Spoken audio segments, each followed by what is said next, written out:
eh, hindi naman talaga dapat ako kumakanta. Hindi naman ako kagaya mo. Ikaw, singer ka, may album ka, di ba? Di ba may album ka? Mga sinubungan ko Ano lang. yung Missing You? Kasi ito nga, para Di sa ba kayo kanila. sa akin? Gusto niyo ba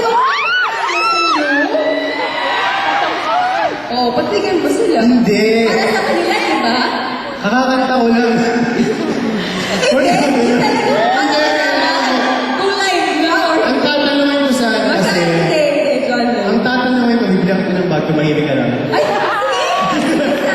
Hindi, ang tatanungin ko, kasi yung bang kanta kong Missing You, eh, kasi ngayon, alam niyo mga kaibigan, yung mga, especially yung mga sumusuporta ko sa John Lloyd Bea Tandem, medyo hindi na kami nagkakasama ni Bea. Hindi kami nagkasama sa I Love Betty La Bea na unfortunately, hindi na ipalabas dito.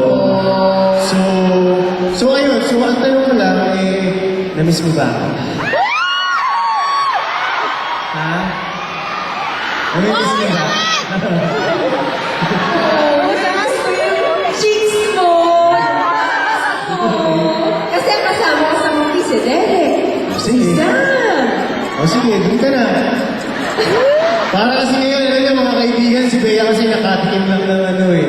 I mean, hindi nakatikim, ibig sabihin, nakaranas lang na, Kasi sa mga words na ginagamit. nakaranas lang siya na makasama yung mga may six-pack, na masin-masin, bato-bato. Ganon. Parang ikaw nakasama ka ng isang singer. Gusto mo, singer na rin ako.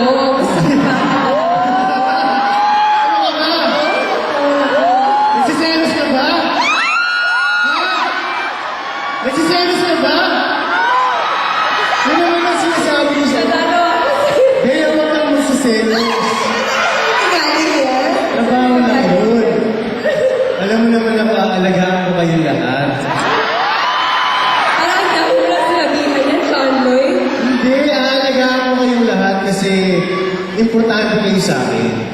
Importante kayo sa akin. Marami pang importante sa'yo. Hindi, alam mo, walang kinalaman yung trabaho ko o yung trabaho natin sa pagiging importante mo sa akin. Importante ka sa akin dahil matagal na tayo nagkasama.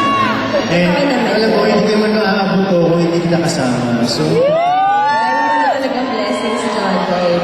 anyway, alam mo, kahit anong pang-aasar mo sa akin, kahit anong pagsiselos mo na ayaw mo kasi, Oh, excuse me, ha? okay lang. Basta ang gusto ko, Bea, sa next song ko, itong susunod kong kakantahin, gusto ko ikaw lang ang leading lady ko.